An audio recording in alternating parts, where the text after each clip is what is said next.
Freddie Mercury bukan sekedar penyanyi rock biasa. Ia adalah ikon musik dunia dengan suara luar biasa, gaya panggung yang tak tertandingi, dan warisan abadi bersama band legendaris Queen. Dalam video ini kita akan membahas perjalanan hidupnya, dari masa kecilnya di Zanzibar hingga kejayaannya di panggung dunia. Siap mengenal lebih dalam sosok di balik Bohemian Rhapsody? Simak kisah lengkapnya.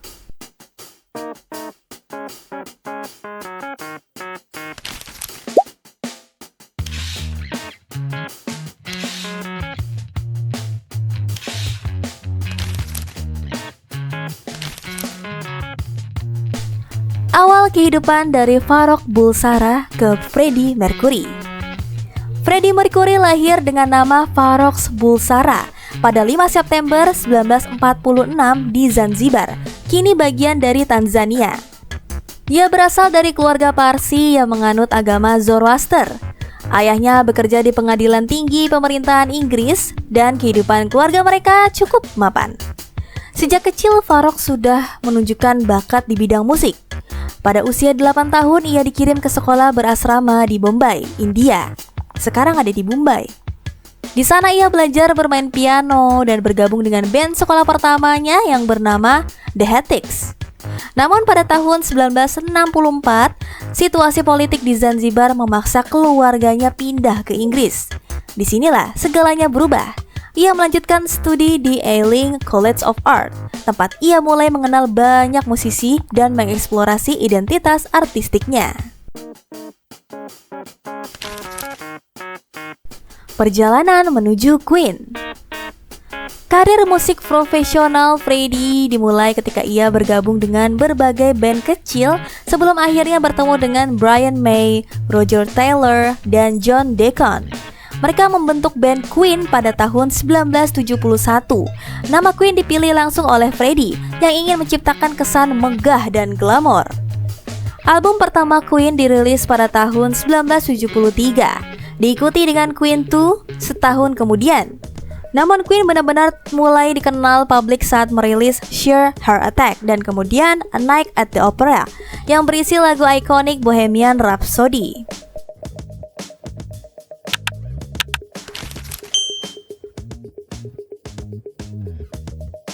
Keunikan Freddie Mercury, nama, gigi tambahan, dan suara 4 oktav. Julukan Freddie bukan muncul tiba-tiba. Waktu kecil seorang guru di sekolah asramanya mulai memanggilnya begitu, dan Freddie langsung menyukainya. Jauh lebih baik daripada Bucky, panggilan yang sering digunakan teman-temannya dulu. Sampai-sampai orang tuanya pun ikut berhenti memanggilnya Farouk. Saat membentuk Queen, Freddie mengambil nama belakang baru, Mercury. Nama ini terinspirasi dari lagunya sendiri, My Fairy King. Dalam lagu itu ada lirik, Mother Mercury, look what they've done to me. Dan disitulah lahirnya sosok Freddie Mercury. Salah satu ciri khas Freddie adalah bentuk giginya yang menonjol. Ia memiliki 4 gigi tambahan di rahang belakang, yang menyebabkan bentuk mulutnya unik. Tapi justru itulah yang menciptakan resonansi suara luar biasa. Freddie menolak operasi gigi karena takut merusak jangkauan vokalnya yang mencapai 4 oktav.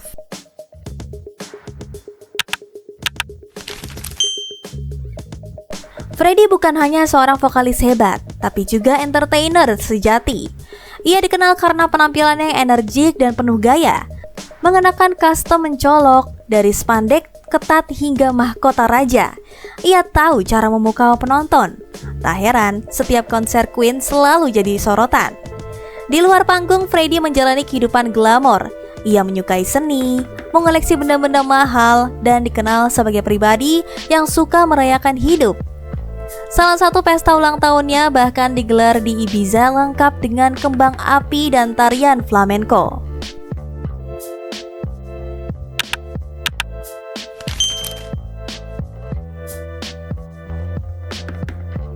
Karya-karya legendaris.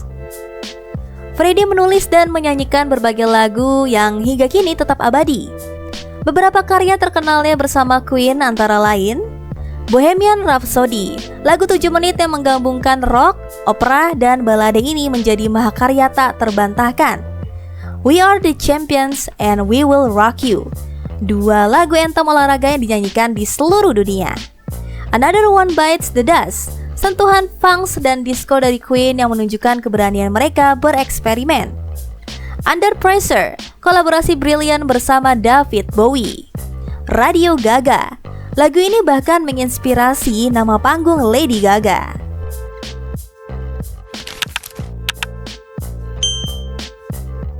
Karir solo dan kolaborasi.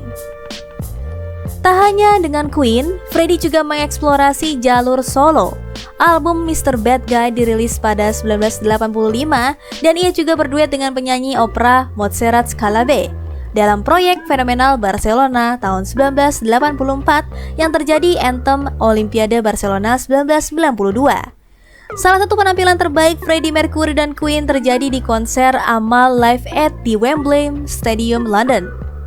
Dengan hanya mengenakan tank top putih dan jeans, Freddie memimpin ribuan penonton menyanyikan lagu-lagu Queen.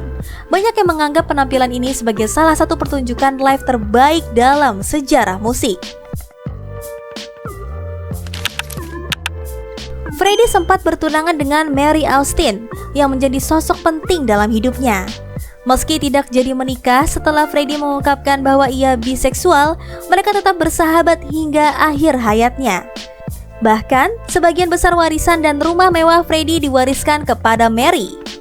Freddie juga menjalin hubungan selama bertahun-tahun dengan Jim Houghton, seorang penata rambut asal Irlandia. Mereka hidup bersama hingga akhir hayat Freddie, meskipun Freddie tetap menjaga privasinya soal hubungan ini.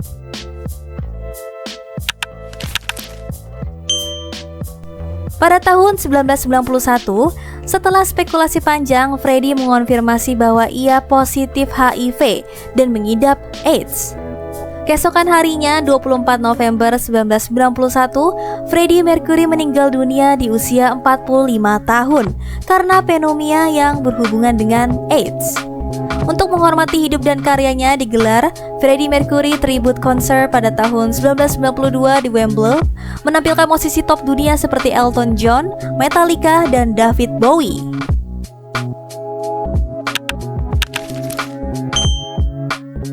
Bohemian Rhapsody, film biografi. Pada tahun 2018, film Bohemian Rhapsody dirilis dengan aktor Rami Malek sebagai Freddie. Film ini meraih sukses besar, memenangkan 4 piala Oscar, termasuk aktor terbaik. Film ini membawa kisah Freddie kepada generasi baru dan menegaskan kembali betapa besarnya pengaruhnya dalam dunia musik.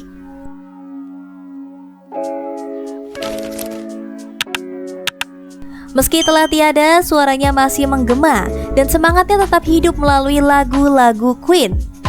Jika kamu penggemar musik sejati, nama Freddie Mercury tak akan pernah terlupakan.